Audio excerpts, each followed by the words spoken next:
Assalamualaikum warahmatullahi wabarakatuh. Halo teman-teman semuanya, perkenalkan saya Dewi Artati dengan NPM 2310631050019 dari kelas 6A Program Studi Pendidikan Matematika Fakultas Keguruan dan Ilmu Pendidikan Universitas Singapura Masa Karawang. Pada video kali ini saya akan menjelaskan bagaimana cara menyelesaikan soal-soal dari teori peluang dengan menggunakan RStudio. Langsung saja kita simak videonya. Oke, kita langsung saja ke soal kita yang pertama, yaitu di sini menggunakan konsep distribusi multinomial. Jadi, studi kasus yang diangkat di sini adalah uh, pemilihan varian rasa dari es krim oleh 6 orang pembeli secara independen. Jadi di toko ini menyediakan 3 varian rasa utama, ada coklat, strawberry, dan juga vanilla. Nah, berdasarkan data penjualan, ketiga rasa ini itu memiliki popularitas yang sangat besar, sehingga vektor peluangnya adalah sama rata, yaitu peluangnya itu 1/3, 1/3, dan juga 1/3. Nah, kita ingin mengetahui berapa peluang teoritis dan juga komputasi agar dari 6 pembeli tersebut tepat 2 orang memilih coklat, 2 orang memilih stroberi, dan 2 orang memilih vanila.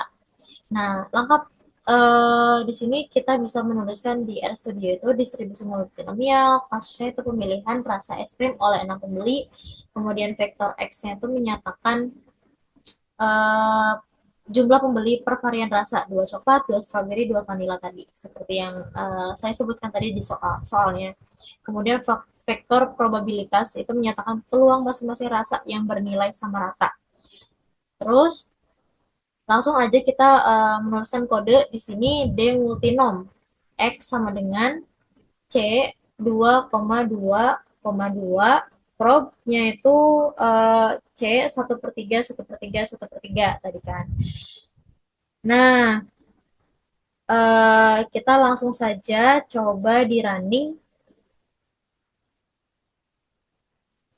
Nah, di sini didapatkan outputnya itu sebesar 0,1234568 atau setara ya segitu deh. Pokoknya mah 0,1234568. Jadi hasil dari komputasi ini sama dengan nilai kombinasi dari uh, perhitungan 6 faktorial per 2 faktorial dikali 2 faktorial dikali 2 faktorial dikali dengan 1/3 pangkat 6, yaitu 90 dikali dengan 1/729. Hasilnya itu didapat sebesar ini. Nah, kemudian kita itu ingin mau melihat visualisasi grafik batang dari sebaran distribusi multinomial ini dengan menggunakan bar plot. Pertama kita pengen untuk memperdalam analisis kita mau simulasikan terlebih dahulu beberapa kemungkinan kombinasi kejadian pembeli ke dalam sebuah grafik batang atau bar plot tadi. Kita menghitung nilai peluang untuk 5 jenis kombinasi sebaran pembeli yang berada di variabel Y multinom. Jadi kita mau memberi nama label kombinasi pada sumbu X lalu menggambarkan grafiknya menggunakan fungsi bar plot. Maunya warna kuning biar lebih terlihat. Kita running terlebih dahulu ya grafiknya seperti apa. Nah, bisa teman-teman lihat di sini.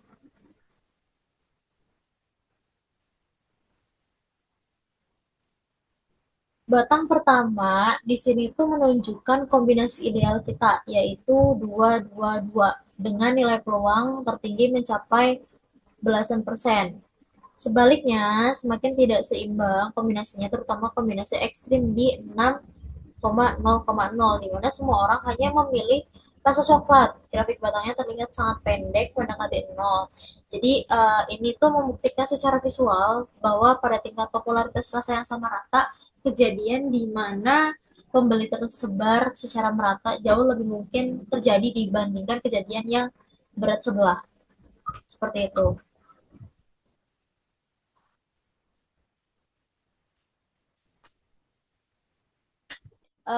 Kita akan menyelesaikan soal menggunakan RStudio. Soalnya di sini berbunyi sebuah tim auditor internal memeriksa total 80 berkas laporan keuangan perusahaan. Di antara berkas tersebut terdapat 12 berkas yang mengandung kesalahan pencatatan, sedangkan sisanya sudah dicatat secara benar. Nah, tim auditor mengambil sampel acak sebanyak 10 berkas sekaligus tanpa pengembalian untuk diperiksa. Nah, langkah pertama yang harus kita lakukan di sini adalah kita mengidentifikasikan terlebih dahulu parameter-parameternya.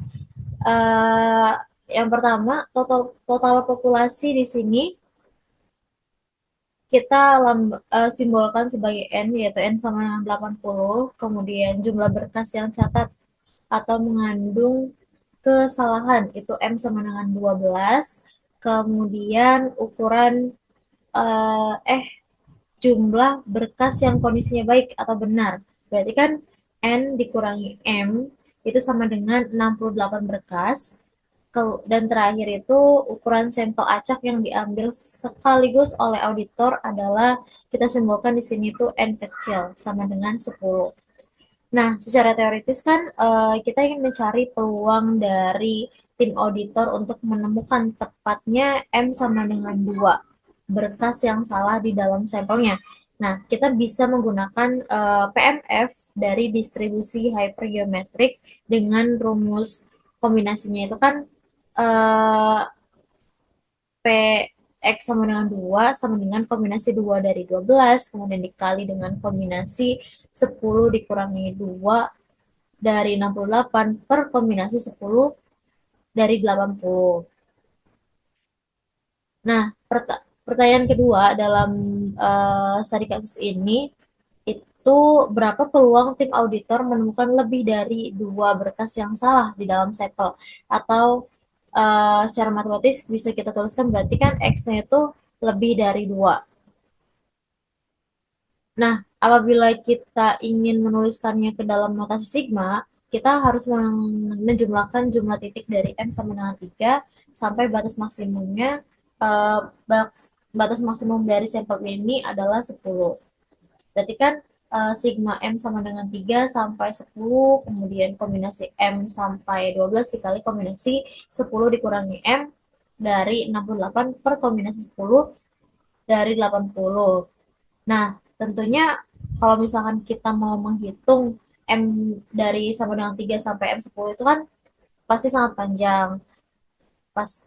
Jadi solusinya adalah kita bisa mengerjakan ini dengan hukum komplement, yaitu satu dikurangi peluang kumulatif atau CDF, Cumulative Distribution Function. Nah, ketika X-nya itu kurang dari sama dengan 2, berarti mencakup M sama dengan 0, M sama dengan 1, dan juga M sama dengan 2. Nah, sekarang kita akan membuktikan keakuratan dari formula ini secara kita akan beralih ke praktik langsung pada konsol RStudio ini yang terlihat pada layar. Nah, untuk menghitung peluang titik tepat 2 berkas yang salah, kita bisa ketikkan di sini itu eh, D hyper.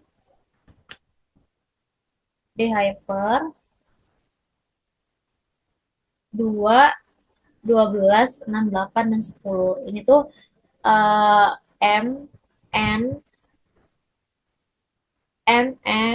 M kecil, M besar, terus 68 itu dari N dikurangi M, 10-nya itu dari nilai N kecil. Kita bisa langsung di running untuk menghasilkan outputnya. Sorry, terlalu cepat.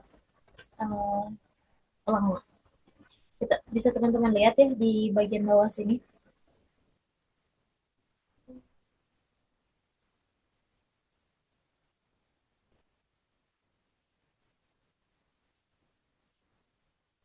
di sini output yang didapat yaitu eh, 0,296313, yang mana berarti peluang dari auditor itu menemukan tepat dua berkas salah dari 10 sampel itu sekitar 0,2963 atau misalkan kita mau ubah ke dalam bentuk persentase itu berarti 29,63%, sekitar segitu. Nah, selanjutnya kita petakan seluruh domain dari 0 sampai 10 ini ke dalam vektor X untuk menghitung nilai peluangnya ke dalam variabel Y, dan kemudian kita ingin melihat grafiknya itu sebarannya seperti apa. Kita bisa tuliskan di sini X the hyper, sectionnya tuh 0, 10, karena dari domainnya itu 0 sampai 10. Kemudian di sini X the hyper, Y the hyper,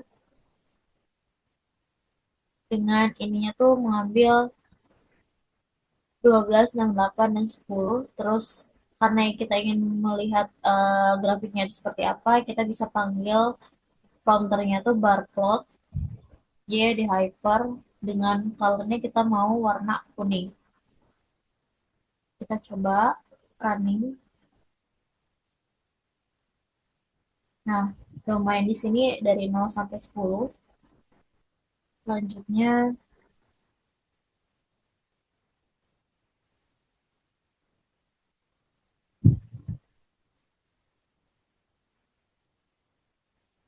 nah, ini adalah grafik yang ditunjukkan. Dari grafik ini itu memperlihatkan bentuk distribusi yang menceng ke kanan ya, atau skewed to the right, di mana puncak peluang tertingginya itu di sini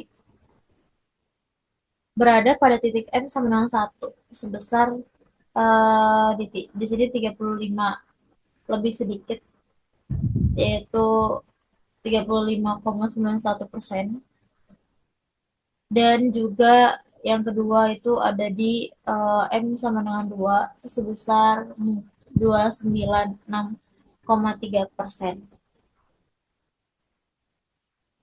Oke, lanjut eksekusi perhitungan dari CDF-nya, yaitu komplement untuk mencari peluang berkas salah lebih dari 2 unit menggunakan fungsi kumulatif p-hyper. Baris kodenya itu M, M, N min M, dan N.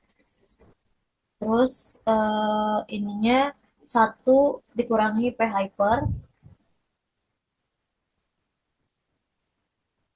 Hasil outputnya kita coba running, yaitu 0,1679366, yang mana menunjukkan peluang dari auditor itu menemukan kesalahan berkas melebihi 2 unit adalah sebesar, berarti kalau misalkan dibentuk persentase yaitu 16,79%. Nah, terakhir kita kita ingin visualisasikan bagaimana peluang kumulatif ini bergerak naik dari titik 0 sampai 10. Kita hitung CDF-nya dengan variabel E hyper. Lalu kita plot menggunakan tipe B, line dan point.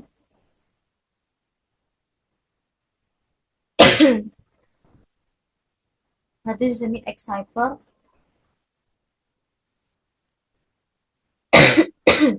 Terus plotnya kita panggil dengan plot XP hyper, YP hyper, di type-nya tuh B, kolomnya blue, Y limnya tuh dari derajatnya tuh 0 sampai 1. Terus X live X, ya live-nya tuh CDF, dan dengan judulnya CDF distribusi hypergeometry.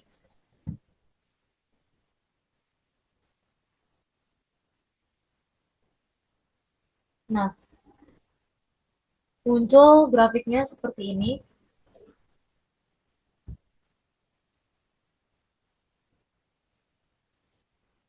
Di sini kurva biru CDF memperlihatkan kenaikan yang sangat tajam di awal dan langsung melandai stabil mencapai angka 1,0 atau 100% setelah melewati titik X sama dengan 5. Nih, dari sini itu sudah mulai melandai. Jadi seperti itu untuk sebaran dari CDF untuk distribusi hypergeometri. Sebarannya tuh di sini datanya berpusat di angka yang kecil, yang berarti kualitas dari pencatatan laporan keuangan suatu perusahaan ini berarti masih tergolong baik. Uh, Oke, baik dilanjut ya teman-teman untuk soal berikutnya. Ini aku membahas terkait distribusi geometri. Nah, di sini sudah ditampilkan RStudio. Jadi kita akan menyelesaikan dan juga mempraktikkan dari soal distribusi geometri menggunakan RStudio. Kasus yang diangkat, kita angkat di sini adalah seorang pemain panah pemula dengan peluang mengenai bullseye sebesar P sama dengan 1/5 atau 0,2. Pelemparan dilakukan secara independen dan berulang sampai ia berhasil mengenai sasaran untuk pertama kalinya. Kecuali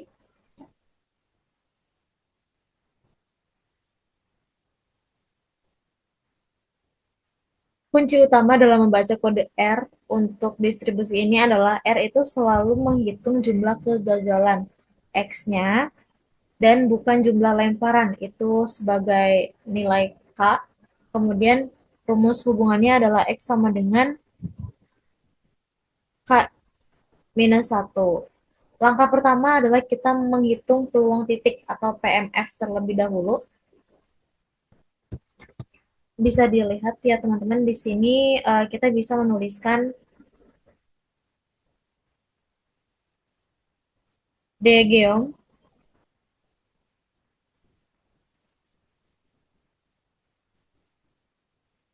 di dalam kurung, terus kita masukkan 0,9 dan juga 1/5. Kemudian kita running.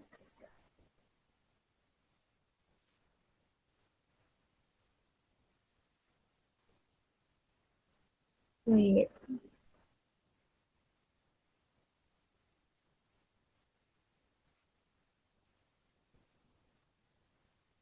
Nah, di sini yang muncul angka pertama adalah 0,2000 dan seterusnya. Ini kita bisa artikan sebagai kalau misalnya kita ubah dalam bentuk persen yaitu 20%, yang mana artinya peluang terbesar adalah ketika pemain langsung sukses di lemparan pertama. Jadi 0 kali gagal. Angka kedua di sini adalah 0,16, ya sekitar 16%, yaitu peluang jika ia gagal di satu kali dulu baru sukses di lemparan kedua. Jadi nilainya terus menurun di lemparan berikutnya. Bisa teman-teman lihat yaitu 0,128 000, kemudian ada 0,10240000 dan seterusnya. Kemudian langkah kedua kita mau coba visualisasikan grafik batang dari PMF ini. Kita bisa menuliskan di sini pada era studionya.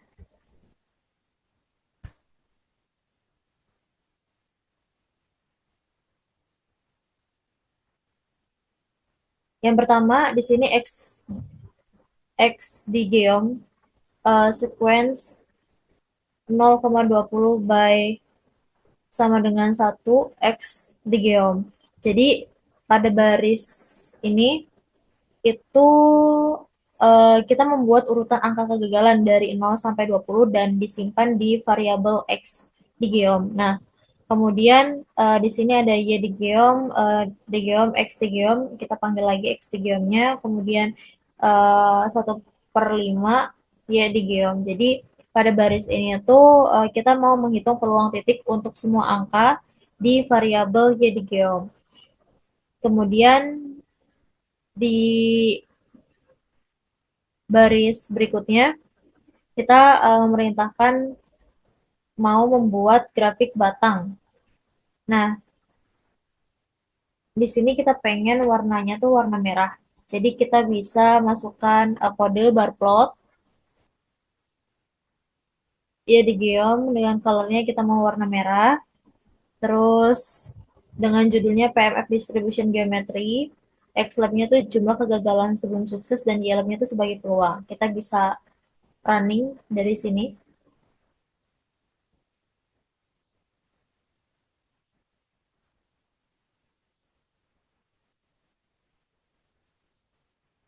Nah, di sini bisa kita lihat bersama pada tabs plotnya ini di kanan layar.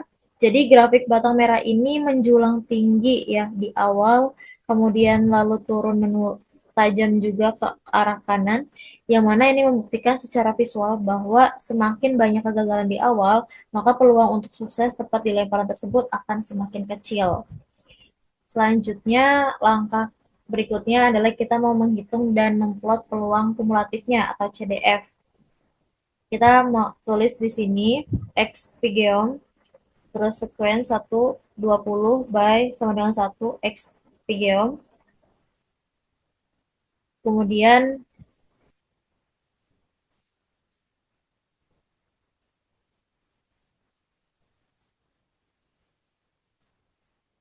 Y Pigeon, Pigeon X Pigeon, negatif -1,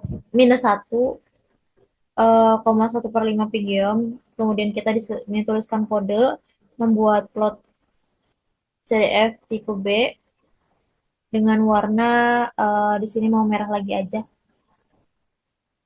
berupa titik dan juga garis. Plotnya kita tuliskan seperti ini, colornya red, yellownya sebagai C0,1, terus lemparan ke K, yellownya itu CDF dengan judulnya CDF distribusi geometri.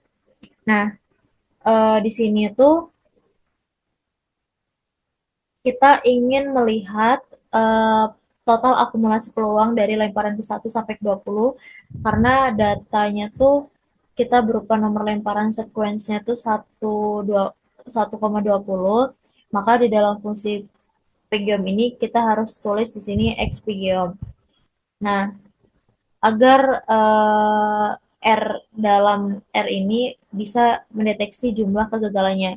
Jadi jika kita running, coba running.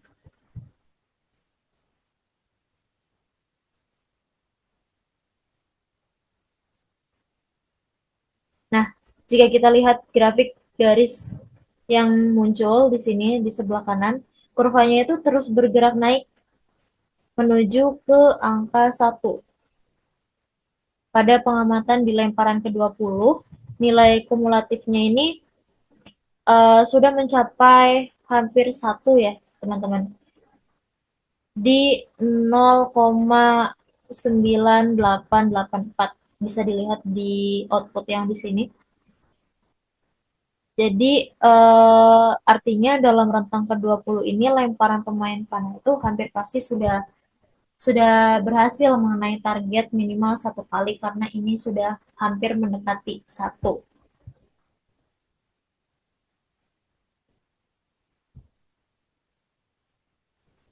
Kemudian kita ambil kasus khusus total peluang lemparan ganjil. Jadi kita coba masukkan X ganjil di sini sequence 1 1000 by sama dengan 2 X ganjil. Kita mau simulasikan kasus khusus di beberapa total peluang jika sukses pertama kali ini justru terjadi di tepat di lemparan yang bernomor ganjil, misalnya lemparan 1 3 5 sampai dengan 999 misalkan. Nah, pada baris pertama ini membuat sequence nomor lemparan ganjil dari 1 sampai 1000. Baris kedua itu kita mau mengurangkan angka tersebut dengan 1 menjadi angka genap, jadinya 0, 1, 2, 4, dan seterusnya sebagai representasi kegagalan di R. Nah, menghitung peluangnya adalah dengan digeom. Lalu menjumlahkan semuanya menggunakan fungsi sum. Langsung saja kita coba running. Tuh, di sini muncul semua kemungkinan-kemungkinannya. Kemudian dengan totalnya itu di 0,55556. Nah, jadi kita bisa menentukan hasilnya dengan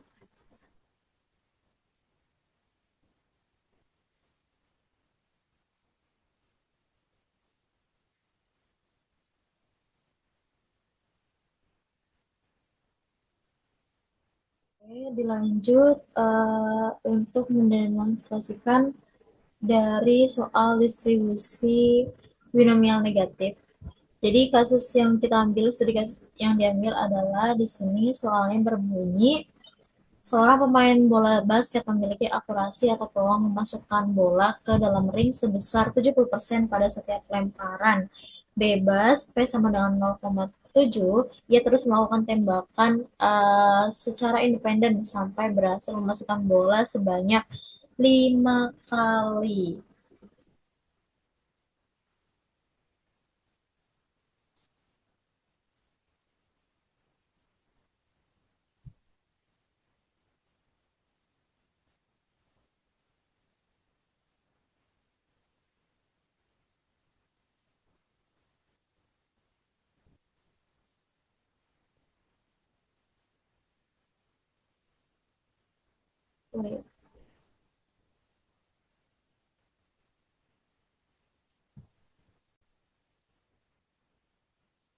Oke, lanjut soal berikutnya. Di sini soal mengenai distribusi binomial negatif. Soalnya berbunyi, eh, seorang seorang pemain bola basket yang memiliki akurasi atau peluang memasukkan bola ke dalam ring sebesar 70% pada setiap lemparan bebas, sehingga nilai P sama dengan 0,7. Pemain ini terus melakukan tembakan secara independen sampai ia berhasil memasukkan bola sebanyak 5 kali. Jadi target sukses kita adalah N sama dengan 5. Nah, kunci utama yang harus kita ingat di sini adalah saat kita membaca fungsi binomial negatif adalah di R Studio ini, R itu selalu menghitung jumlah kegagalan sebelum mencapai target sukses. Jadi, rumus hubungannya adalah jumlah kegagalan sama dengan total lemparan dikurangi target sukses. Jadi yang pertama adalah kita tulis terlebih dahulu parameternya ya. Parameternya itu N sama dengan 5, P sama dengan 0,7, K sama dengan 12. Maka kegagalannya itu K dikurangi N sama dengan 12 per 12 dikurangi 5 sama dengan itu 7. Kemudian kita di sini menghitung peluang titik atau PMF dari DN binom, distribusi binomial negatif, dengan memasukkan nilai parameternya tadi, kami N itu 7, kemudian N-nya itu 5, dan juga peluangnya adalah 0,7. Kita di sini menghitung peluang ketika jumlah kegagalannya itu tepat 7 kali, untuk mencapai target suksesnya sebanyak 5 kali dengan peluang sukses sebesar 0,7. Kita coba running ya teman-teman. Di sini didapat hasilnya itu 0,01212978 atau sekitar 1,21% ya. Angka ini menunjukkan bahwa peluang untuk baru bisa memasukkan bola kelima tepat di lemparan ke-12 itu cukup kecil berarti. Karena akurasi pemain ini sebenarnya sangat tinggi. Kemudian kita mau coba memvisualisasikan grafik batang dari PMF ini. Jadi kita memasukkan di sini XD binom sequence 5, 30,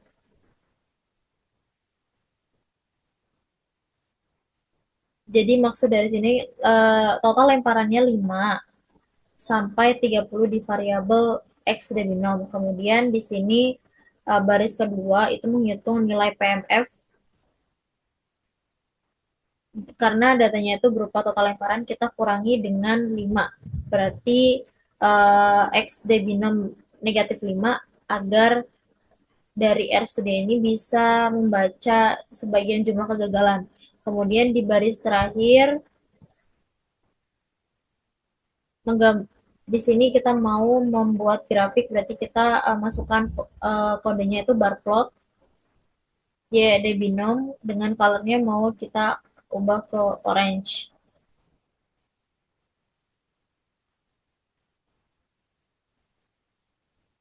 Coba kita apa namanya?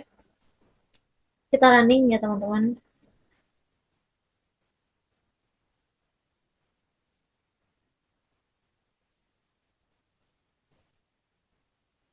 Nah, seperti yang muncul di bagian kanan, grafik batang yang tertinggi itu berada pada lemparan awal, sekitar lemparan ke-6 atau 7. Eh, sorry, di sini tuh grafik batang yang tertinggi berada pada lemparan awal. Jadi hal ini mungkin secara logis karena dengan akurasi 70% pemain bola basket ini kemungkinan besar sudah bisa mencapai 5 kali sukses dalam waktu yang cepat sehingga grafiknya tuh langsung menurun drastis ketika lemparan ke 10. Kemudian kita menghitung CDF-nya atau peluang dari kumulatifnya. Kita bisa ditulis dengan kodenya seperti ini. Di sini kita ingin mencari peluang jika sukses kelima itu terjadi pada atau sebelum lemparan ke-15. Ini berarti batas kegagalan maksimalnya adalah 10 kali. Jadi kita hitung akumulasi peluang dari 0 sampai 10, kemudian uh, untuk mencapai target 5 kali sukses dengan peluang suksesnya itu 0,7, hasil yang keluar di sini kita coba running itu 0,9993278 atau sekitar di 99,93% ya. Artinya dipastikan sebesar 100% bahwa pemain basket tersebut sudah berhasil memasukkan bola sebanyak 5 kali sebelum ia mencapai lemparan di 15. Kemudian kita mau membuat visualisasi kurva garis CDF. Kita bisa menggunakan kode seperti ini di XPN binom,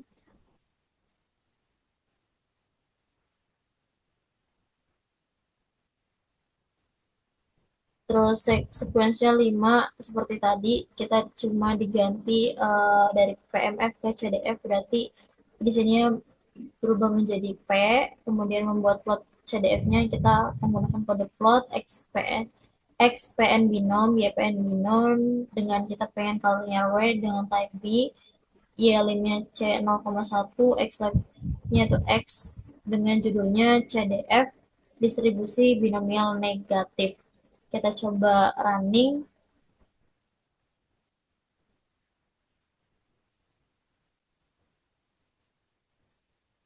Nah, bisa dilihat teman-teman di sini grafiknya. Grafiknya itu melonjak naik ya, sangat tajam di awal, kemudian langsung mendatar dan stabil di angka 1 nih, pada titik pada titik X sama dengan 15. Bisa teman-teman lihat posisi Y-nya ini sudah menempel di sekitar 0,99. Grafik kumulatif ini semakin memperjelas bahwa analisis kita bahwa pemain dengan akurasi tinggi akan menyelesaikan target suksesnya itu dengan sangat cepat.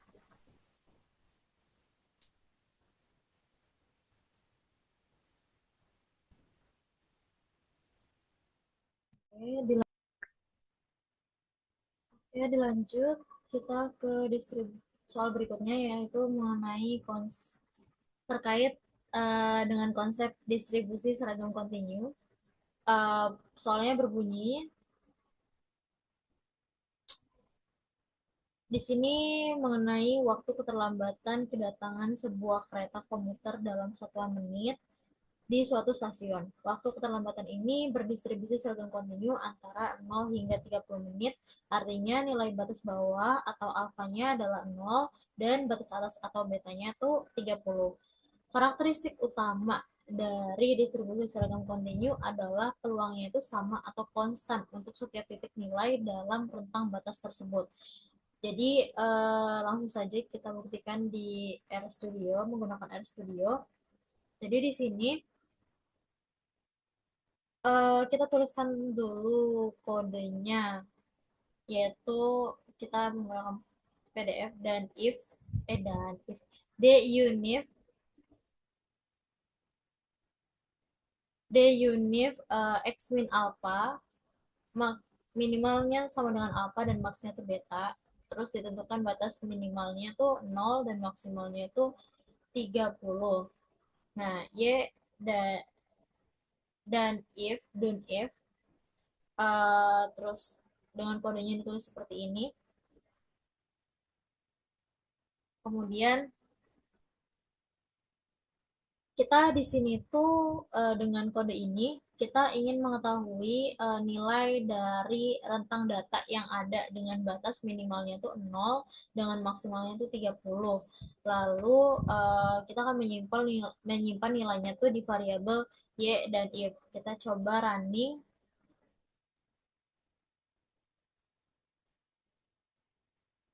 Nah, di sini muncul banyak sekali teman-teman nilainya. Dari indeks 1 sampai dengan 61. Nilai konsisten itu sama persis, lihat.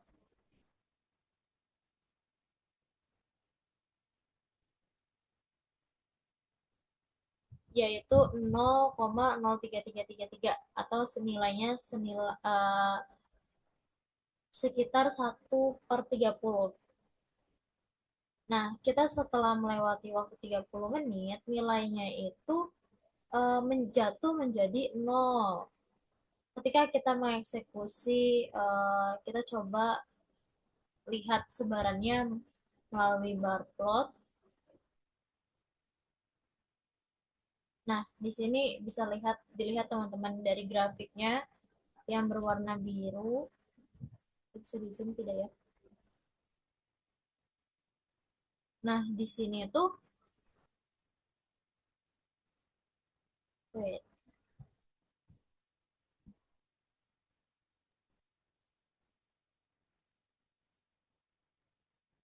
Nah, grafik batang yang berwarna biru ini eh, membentuk persegi panjang yang rata, ya kan? Terus juga konstan. Yang mana ini menunjukkan bukti visual yang nyata bahwa peluang keterlambatan kereta dari menit ke 0 sampai ke menit 30 itu memiliki peluang yang sama besar. Kemudian dilanjut untuk yang berikutnya kita mau menghitung peluang interval di CDF. Jadi di sini kita menggunakan fungsi kumulatif P unif untuk menghitung peluang pada interval tertentu. Nah, kasus pertama adalah misalkan kita mau menghitung waktu keterlambatan kereta antara 10 hingga 25 menit. Nah, kita hitung nilai kumulatif di titik 25 ini, lalu uh, kurangi dengan nilai kumulatif di titik 10. Nah, output yang keluar yaitu 0,5 atau sekitar 50%.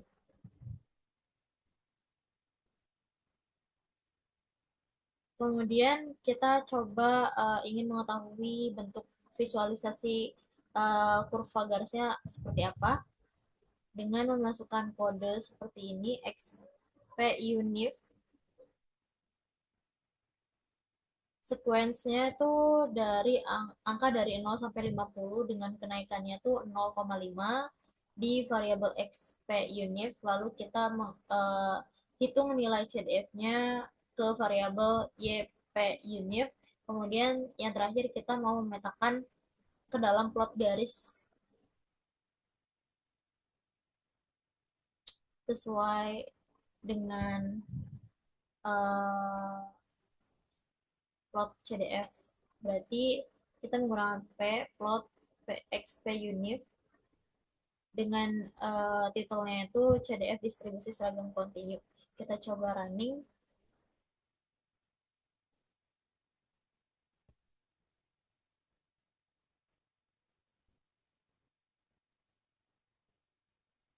Nah, jika kita perhatikan kurvanya ya di sini.